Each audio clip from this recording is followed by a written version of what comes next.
to inspire and to stimulate our people to a place that they understand, truly understand Sharia law, the Sharia law.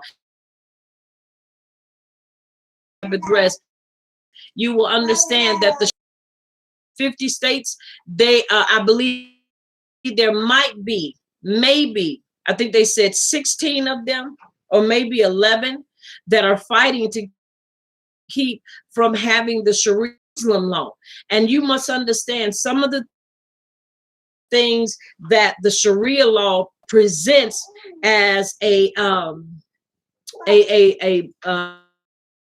would say part of, or as the government is making the Sharia law a part of the government law, y'all. You must understand the things that come with that. Now, I know some may, or this is, you know, a little bit extreme, but you must understand some people in different places like Africa. So in order for us to truly understand the fight that is ahead of us, and understand, you gotta understand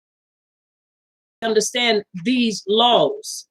Understand these laws, because these laws are already in play. They're not going to become in play. They're already in play, and but if we don't know what to look for and know what it is, then we'll just dismiss it sometimes that are being upheld by America, and they are.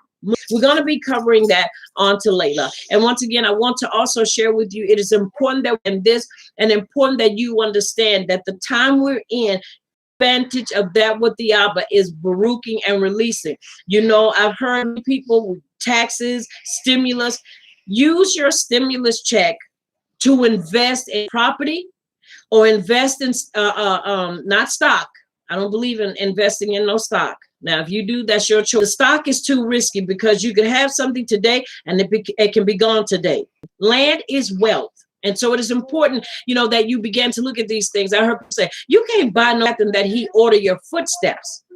And if you can't buy land, then pray about already moving and doing the things to build community and have community already up. Now, if you're ready to get with a community that's still in the birthing stages and they're still raw, whereas they don't have the relationship with the people that you are trying to become a part of. These are things that are important. Why is it important?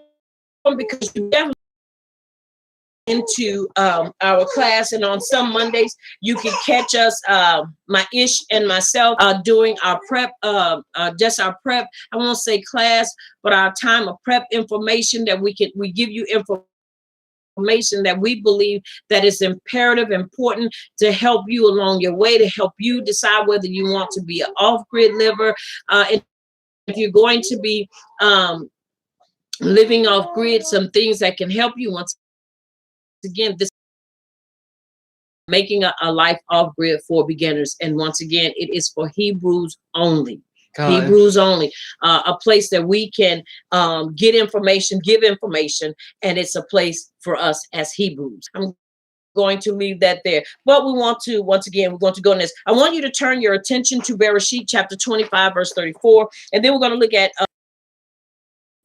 it's important, because you need to understand that what I am presenting to you is not just something because I'm some mad. No, you must understand this what I am talking about is imperative for us as a people, if we do ourselves even the more against these things that are happening right up under our noses. Now, once again, turning to Bereshit chapter 25 verse 34, I want to read this to you. And it's very important that we understand ancient hatred, that we understand the ancient hatred against us as a people. The current Palestinian Muslims' hatred has absolutely nothing to do with the Jews in Yasharal occupying a piece started with Ishmael, written about in the pages of Bereshit, which is Genesis, and extends all the way in history to the completions. Esau hated Yaakov because of the birthright. You must understand that hatred to generations. And so that hatred of us, it is because of our birthright. Right. It's because of our birthright. You got to understand that. You see it throughout history. You see it everywhere. And no, you must understand. Yes, you must understand. And no, you must understand. No, the Edomites, the white people. They are not the white people. They're not the white people. Now, once we get past that, we see that Esau hated Yaakov because and wanted to kill Yaakov. That was his whole thing, to kill him. Why? Because he realized what he had forfeited because of his foolishness. And because that hatred was so, I don't know how you say, extreme. You know, people hate stuff, but then there's an extreme hatred of a thing or a people. And this extreme was, he had a hatred so would pick up that same hatred, and run with it. It's important that we understand. Now listen at this. In Bereshit chapter 27, verse 21, later Esau married into the Ishmaelites, so the two have become one family. You have Ishmael and you have Esau. You have family. You have an uncle and a nephew with the same hatred for the same people. Family. This is a family feud. And because their hatred of us as a people, their hatred now is doublefold, because they are one now. There's a hatred of both of them combined. Just like TNT, not just one stick of dynamite, but two sticks of dynamite brought together. And now this dynamite continues to progress and continues to go on from generations to generations. And so this is important. Now, therefore, the distinction between the Arabs and the Egyptians is now difficult to understand. Why? Because they have become one people. These are not white people. Not white people is going to be wrong as well. So it is important we understand, just like getting a recipe. If you get a recipe and just say it's for homemade chocolate chip recipe. So if you're looking to have the original recipe or taken away from it, so that what you are desiring, you will have it. It is the same thing here. In order for us to understand the ancient hatred, we must understand the ancient people and their descendants. And it is so. All right, now, the introduction to the Sharia law. For those that were not in on last week, why do we need to know Sharia? Islamic scholars claim Islamic law is perfect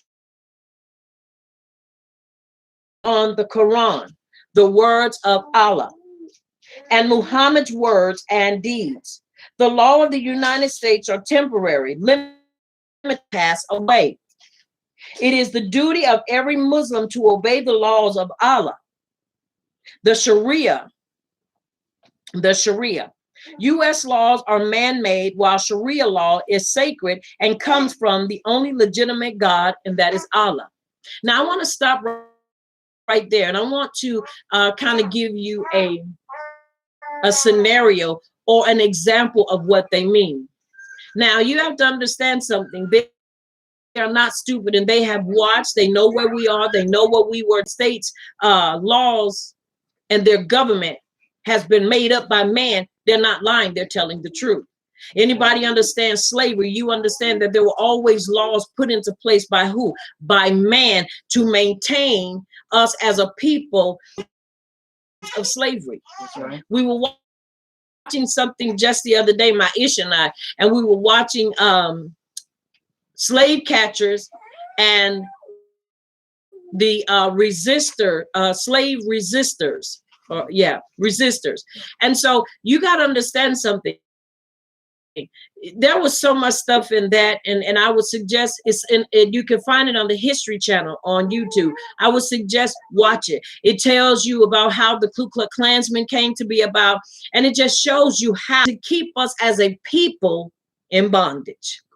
And that our people fought to be free. But every time our people fought and there was a door of freedom, there was always a law that came to tear it down. Like I think it was the law of 1856, where that when a freed slave or a runaway slave place and did not practice. Now, right? 1653, 1850, 1856.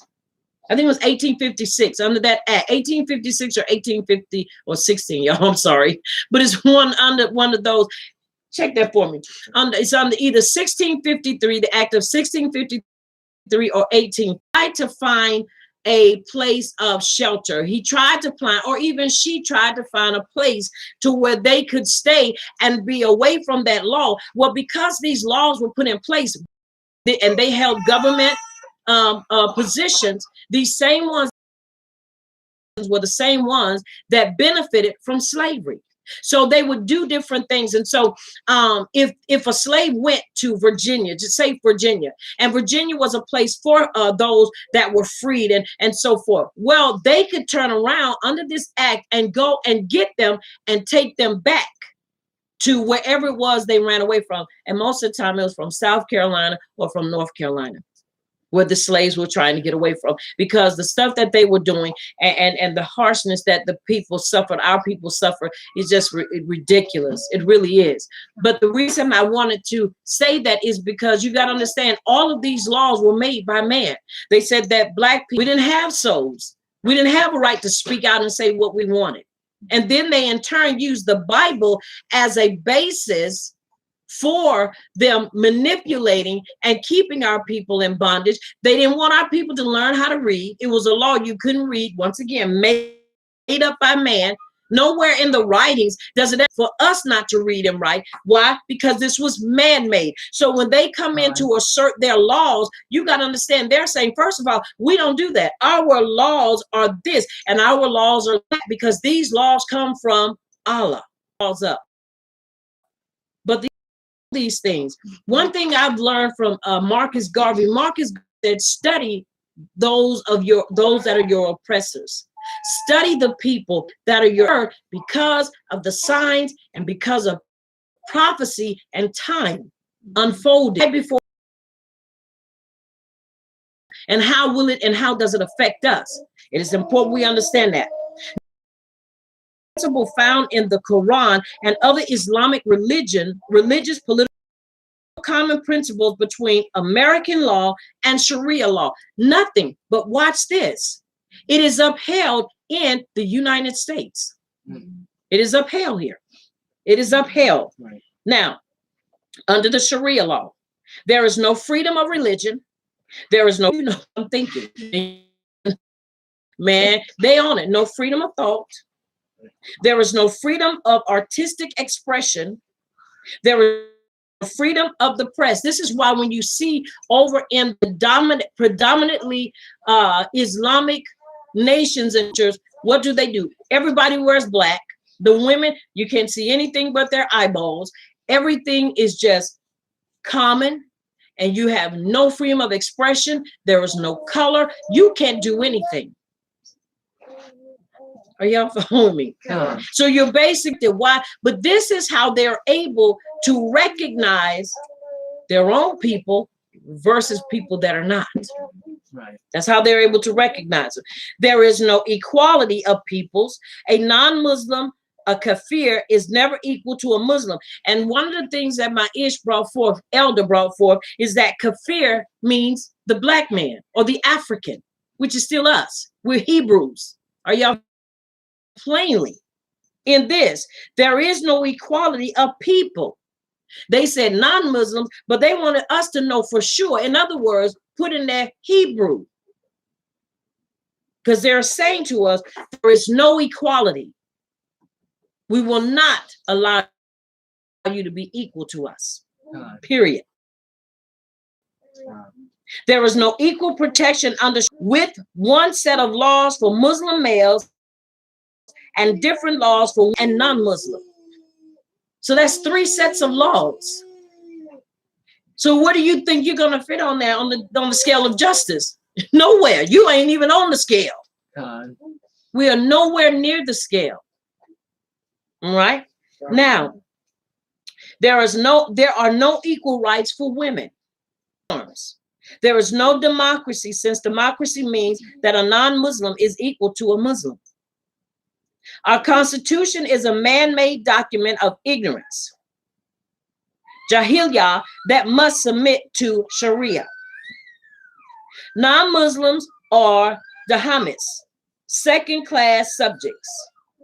So we are considered second-class, ruled by Sharia, all governments.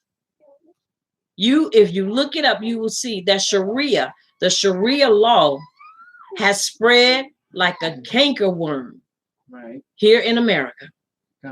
Even though there are states that are fighting to keep it out, no matter what they do, this thing is still pushing to be embedded into the system here, to the laws. Unlike common law, Sharia there is no changing. Once it's in place, it does not. You cannot remove it. There is no golden rule. No golden rule. No golden rule. The three views of Islam. There are 3 points of view relative to Islam. The point of view depends upon how you think about Muhammad. If you believe Muhammad is the prophet of Allah, then you are a believer. If you don't, you are a non-believer. The third viewpoint is that of an apologist for Islam. Apologists do not believe that Muhammad was a prophet, but they are tolerant about Islam, any actual knowledge of Islam. Of 3 points of view. In Medina, Muhammad sat all day long beside his 12-year-old wife while they watched as the heads of 800 Ibram were removed by sword. Their heads were cut off because they had said that Muhammad was not the prophet of Allah. It's necessary because denying Muhammad's prophethood was and remains an offense against Islam. They were beheaded because it is sanctioned by Allah. Non-believers look at this event as proof of the jihadic violence of Islam as an act. 800 people beheaded because they didn't believe. Now, this is not just 800 people, y'all. This is 800 Jews or Hebrews, which I say Hebrews because you got to understand something. They're not going to tell you that these are the true people. They're going to always put somebody else up in there. Now, y'all can believe in the Holocaust if you want to, but I don't. I don't, because there is no proof of a Holocaust, but there is proof that our people were enslaved and killed. But they will always put the false up there to keep you from believing the real. Excuse me. I gotta take a sip of my tea, y'all.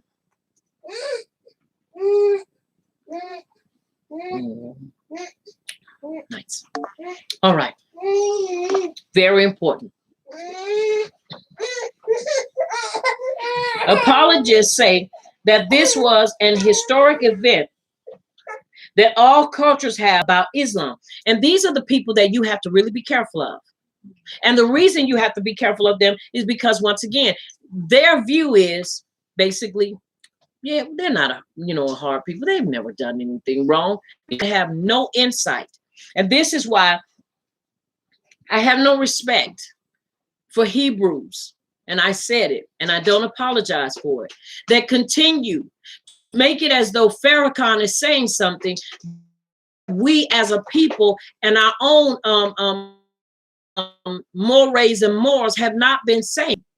And they make it as though Farrakhan, this person, y'all, he's a Muslim. And you have Hebrews that will defend him tooth and nail. If you say, y'all, we have no business, well, he's speaking the truth. No, he's not. What truth is he speaking? Right. He is not. And I have no respect for Hebrews that will respect a man that gives credence to the Quran, knowing what the Quran says and what it talks about and how. That's because you are just like this paper says, you are an apologist. And you have no clue as to what these people are capable of doing. And so you basically sanction and say, oh, everybody has, some violence in their past. These people just don't have it in their past. They have it in their present, their future. They have it more. And they want to make sure people understand you're going to obey, you're going to submit to Allah, or you're going to die. Excuse me. According to the different points of views, killing the 800 was a perfect another historic event. We have done worse. Something is wrong. Just like how this crazy doctor during that time, I encourage you all to look up that fault. That's what it is, right? Slave resistors, and it's on the History Channel. But you can watch it on YouTube. They came up with this post-traumatic slavery syndrome book, where she talks about, the doctor said that that Black people, aka Hebrews, had a disease to be free. They didn't want to be bound, didn't want to be whipped and, herded along like children. And yet we continue positions that they ought not be. Once again, they sanction this and say, well, why they want to be free? Why don't they want to be our slaves? Why don't they want to, pick our cotton and, and breed with one another and live in little bitty shack all at the same time? Fat back, and they want to give them that and grits. And I have nothing against grits, but you want to feed them this type of food. Then you want to break families up, and then they want to say this is okay. Y'all, there's a problem with that. A major problem. But understand something. You got to see that there is no right view of Islam. The views cannot be reconciled. Now, this was written from the non-believer point of view. Everything in this views Islam from the perspective of how Islam affects non-Muslims. This also means that the religion is of little importance. A Muslim cares about the religion of political views. So you got to understand, they have religious views and they have political views. When you don't understand those views, you can find yourself being in a really bad predicament or position. That's because we're trying to friend them, and we're trying. A real Islam is not going to call you their brother or their sister. They're not going to, period. So it's important we understand that. Now, we're going to get into a little bit of this. Drapetomania. That's what it was called. Drapetomania was the disease. Drapetomania was the disease. I guess that all of us inherited, slaves. That was the disease that they said that our people had because we wouldn't stay. We wanted to run away and be free. Now, understand, with that being said, I understand that there are some things that our people, the majority, chapter 28, and then I believe it's in way equal to chapter 25 or 26, where it talks about that if we don't and we don't walk in truth and we don't honor or esteem Allah, that is going to increase for every time we don't.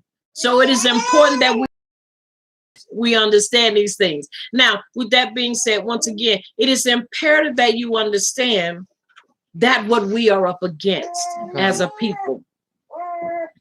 And understand that I know, and many of you know, that this falls to the curse of Deuteronomy chapter 28. We know this, but y'all, still, it was left, the history of it was left for us to see that we don't make the same mistakes. That's right. And in seeing this, it doesn't mean that now we are supposed to, our people, yes, they did deserve it for being disobedient, but we are not supposed to side with the people that did it. That's crazy. What we are to do is look and say, okay, we saw the mistakes they made. Help us out. We know the blood that runs through our veins. We know who we come from. Help us not constantly be aware of what's going on, so we do not fall prey to the same enemies and to the same thing that our ancestors fell prey to. But let's maintain that walk, that close walk with the Abba. And guess what? With one another is as close as we possibly can.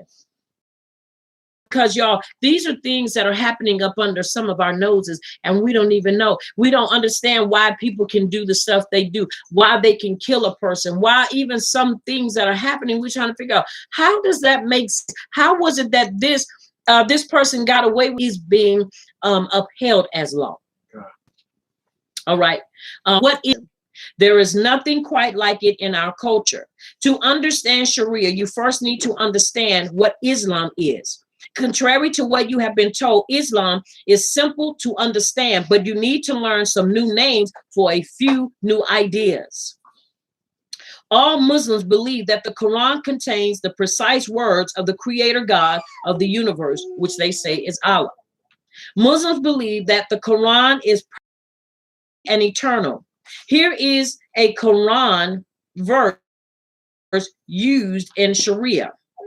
Quran chapter 4, verse 34. Allah has made men superior to. Therefore, virtuous women are obedient, and they are to guard their unseen parts as Allah has guarded them. As for women who you fear will rebel, admonish them first and then send them to a separate bed and then beat them. But if they are obedient after that, then do nothing further. Surely Allah is exalted and great. Now, how does Allah get that? Now, I'm not for women out here, showing everything that the Abba gave them. But I'm sure it's not for you just having your eyeballs being seen. Basically, you're putting the blame on the woman and saying, well, that's if you wear anything that's nice and colorful, now you're being seductive. But as long as you're walking around here and you are looking, like a mummy, yes, your eyeballs can be seen, then that's fine. And if you are saying, look, I would like to learn, I would like to be more of a help, then you're being rebellious because you want to have some type of education and you just don't want to be a person. Listen what I'm about to say. And I pray no one gets offended because for babies, but that's it. Even our writings tell us better than that in Proverbs chapter 31. If she didn't have no kind of skill, but they don't want women to do nothing. They want you to be spare the rod, spoil the child. They ain't saying about no woman being beat. Now you're treating a grown woman like she's a child, and now you feel like you have the permission. Now you got to understand there's a difference between whipping and beating. To beat her means you embarrass her, you humiliate her. Tell me where that's right and where that's in the writings. That's not. Women in it's very rarely you see a bunch of us. Because there's some of us, now I can understand if I will be obedient. I ain't got a problem with being obedient and submissive, but I'm not going to be your paddle. I'm not going to be your punching bag. That's not right. It is not right. And so you got to understand, these are laws that they have. Now, mind you, if they can't, these laws are in place now. And if they enforce these laws, you know how many women would be a whole. But y'all better understand something. They ain't too far from enforcing this stuff. So we better be ready and be listening. Parts ain't all out. Still, stuff like this is still, in their opinion, excessive, and it's rebelling against their style. So they would attempt but I wouldn't be in that. Because that's not the way that the Abba has given unto us. How can you turn around and do that and say that you can't wear these colors when he created the flowers and gave them color? God. The sky has color. The ocean has gone to an aquarium. The fish have beautiful colors. The peacocks have beautiful color. But you tell me, the only thing a woman can wear is a black, what is that thing called? Hijab. Hijab. And the only thing can be seen is her eyeballs. And if that's anything else is seen, then now she can be. There are 91 Quran verses that say that Muhammad is the of all of humanity to imitate in the smallest detail. What Muhammad said and did is called the Sunnah. The Sunnah. The Sunnah is found in two texts, the Sirah, which is the biography of Muhammad, and the Hadith, his traditions. Here is an example of the Sirah. Then I cut off his head and brought it to the apostle Muhammad, saying, "This is the head of the enemy of Allah, Abu Hayal." He said, "By Allah, than whom there is no other, is it? Excuse me. Yes, I Allah." The apostle, they called him an apostle. So y'all, you have to understand, to kill someone and present their head. And now, mind you, that's because, number one, they didn't follow Muhammad. Number two, if they spoke against him. And y'all, these things are still happening, believe it or not. There was a situation that happened, what, about 4 or 5 years ago, maybe longer, where they went and burned up, it was a newspaper place. One of them women, y'all, they went and burned it to the ground. They burned it to the ground. These are people, you know, like how you see them joking and talking about pastors and stuff is made. They don't joke and play about Muhammad, because you being said the wrong thing and you come back and you ain't got nothing. Right. You barely hanging on to your life. Because these, and Muhammad is not, then you got to understand, you put yourself in a position that now they're looking at you as an infidel. Right. Because you don't believe. Because we don't believe. So these are things, y'all, we need to really take pause, unfold here. Am I saying leave? No, I'm saying just no. Because until the Abba tells you where to go and what to do, you better be still. Shalom.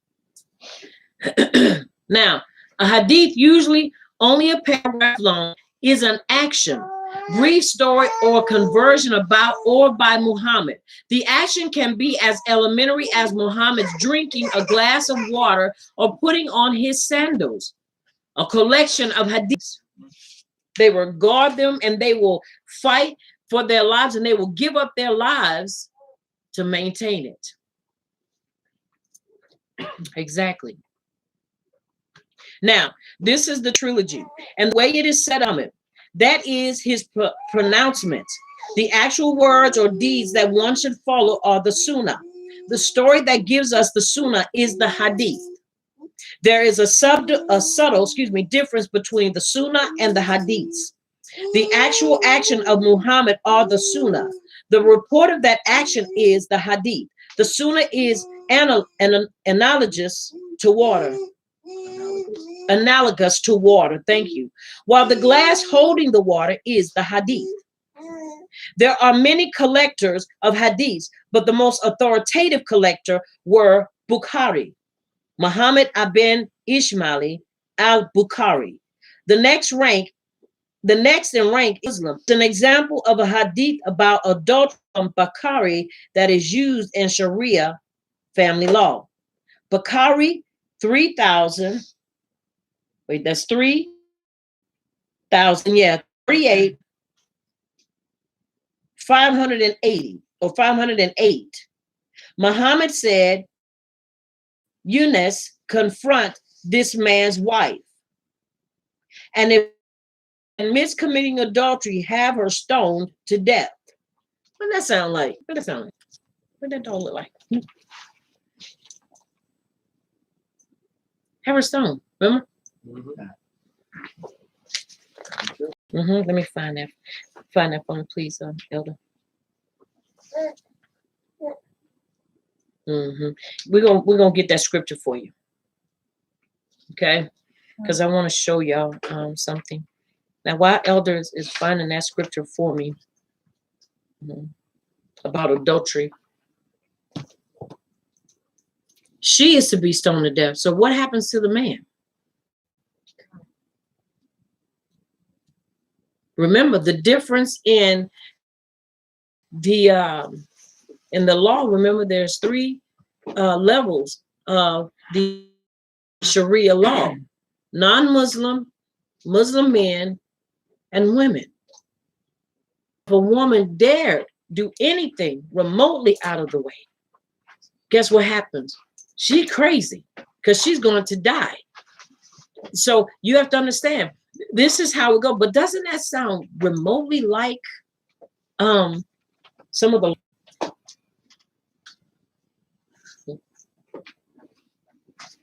all right.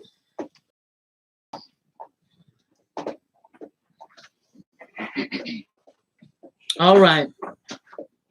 Now we're gonna look here, but I want to find it in the find it for me in the Wayikras from the Besora Yehukanan, chapter 7, verse 53, and we're gonna look at chapter 8, verse 11. Yehush and the woman caught in adultery. The story about Yehush and the woman caught in adultery appears in Yehukanan, chapter 7, verse 53, 8 and 11. And the surrounding context in the Besora, listen at this. The leaders have been disturbed their understanding of the law, the instructions, the teachings of Abba Yahuwah. Now, it is important that we understand what is taking place here. Yehush is confronted with a situation in which the verdict would seem to be self-evident. The woman was caught in the sin. So the leaders want to see whether Yehush will uphold the law in this case. Now, when you see this, it is important that we understand that in the writings, it said when both of them were caught in adultery, they both were to die. And the man was jealous of her. You see, oh, you found it. 20 and 10. This is 20 and 10. All right, 20. And the man that committed adultery with another man's wife, even he that committed adultery with his wife, the adulterer, and not just one, but the thing turned around that the woman would suffer and not just the man. Are you here? Now, when they presented the woman to Yehush, and he wrote on the ground, I'm inclined to believe with everything in me that he was writing the instructions, the doctrine, which we know as the law of Abba Yahuwah in the ground, and basically showing them up. And when he told them, she committed adultery with one or two things, either he was there and he was in the back, or he's still there. And she said no. And he told her to go her way. Why? Because it was unfair and it was unjust. In order to do something, you got to do it right. But they wanted to see if he was going to bend or to die. Not how women are treated. If a woman is even thought to her husband get jealous of her, me too. If her husband is jealous of his wife and he thinks she's done something, she don't even have that baby. And it says her thigh will rotten out. That's because of that what she is taking in her. They humiliate her and strip, and she's bare naked, kill the baby, and it will cause the baby to swell on the inside. So you got to understand some things we got to look at and we got to ask, because if we're both guilty, that means both of us are to be punished, not just the woman. Excuse me. Are y'all hearing me? All right, you got it for me? All right, I want to read this to you. Yeah, let me get to it, y'all. And let's look at verse 11. All right, now, let's look at that. Chapter 5, verse 11. We're not going to read all. Has committed a trespass against him, and a man has intercourse with her, and it is hidden from the eyes of her husband, and it is concealed that she has defiled herself, and there was no witness against her, nor was she caught. And a ruach of jealousy comes upon him, and he becomes jealous of his Asha, who has that I want to clarify. Now, the Abba tells them what to do. When a man's Asha turns aside and committed a trespass against him, and a man has intercourse with her, and it is hidden from the eyes. Now we see all this. It's wrong. If you commit adultery, you are wrong. Point blank. Now, who has defiled herself? Or comes in and adds another part. Am I right? It adds another part to it. Or a ruach of jealousy comes upon him, and he becomes jealous of his Asha, although she has not defiled herself. But you have no relevance. You have no true evidence or proof that she's done this. But you just feel like, oh, you're doing something. You're doing something. Are y'all hearing me? Then the man shall bring his asha to the priest, and he shall bring the offering for her 1/10 of an ephah of barley flour. He is not to pour oil on it or put frankincense on it, because it is a grain offering of jealousy, an offering for remembering, for bringing crookedness to remembrance. And the priest shall bring her near and shall make her stand before Yahuwah. And the priest shall take a set apart water in an earthen vessel and take some of the dust that is on the floor of the Mishkan and put the offering for remembering in her hand, which is the grain offering of jealousy, while the priest holds in his hand the bitter water that brings curse. And the priest shall make her swear and with you, and if you have not turned aside to uncleanness under your husband's authority, bitter water that brings a curse. Now she has to drink that water. She has to drink the water. Just like we've come to understand, there are certain things that even the writings, when the Abba said that the woman's pain would be increased in her childbirth, you got to understand that's not talking about the pain of literal birthing, because it is scientifically known that a woman's pelvis bones must separate in order for a baby to come through the birth canal. The pain is losing your child, your son, your daughter, because of stupidity or foolishness. Having your child stripped away from you, either one or two things, either because they got into the world and they lost their lives, or because they walked away because they felt like, hey, I'm a man, I'm a woman, I can do whatever, have you. That's the pain. You want to know the pain's painful because you understand how they were raised, but this is how they end up. That's painful. So that's what we endure as women, not the birthing of it, but after the birthing, and they grow up and they become young adults. There's still important that we understand. When does man take up? If she's committed adultery herself, then the man that is supposed to be there is supposed to be judged as well. And that is what is shown to us. And what was that? Was the other one? Was it 5 and 11? Bamidbar? When they committed adultery, when they both were found committing adultery.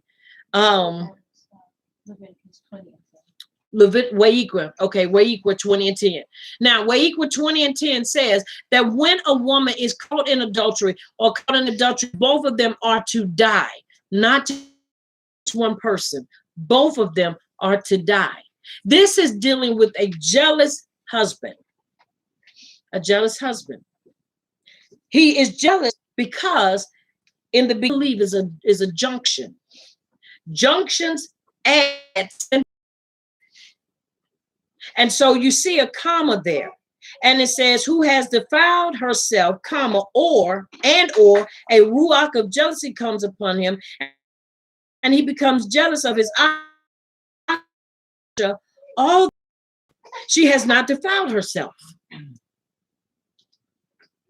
She's not done anything to defile herself, but he just gets jealous, and she has to go to prove her innocence.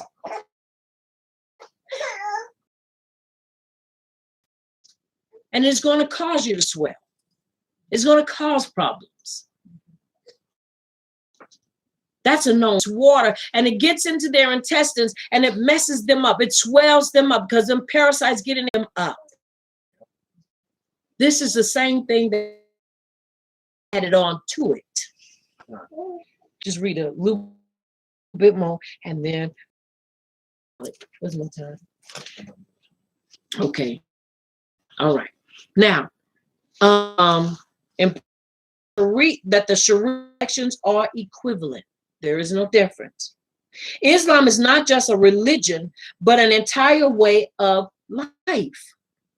This is an entire way of life. It is a separate and complete civilization with its own political selves, and put themselves in a position. And now their law is accepted. Guess what happens? It's going to spread, because now everybody is going to be affected by it. Right. Because you have to remember, their views and their laws is nobody is right but us, because this was given by Allah. And once they get a foot spreading, y'all, as I said before, look it up. You will see that the states here in the United States, the majority of them, except for a few, are already Muslim and think what I want and I do. You better be careful of that. You don't marry outside your own. Right. But you got many of them marry and they think, well, I married him now, I'm gonna divorce him. You better not. And if you open up that can of worms, then you better be ready to deal with what comes out of it.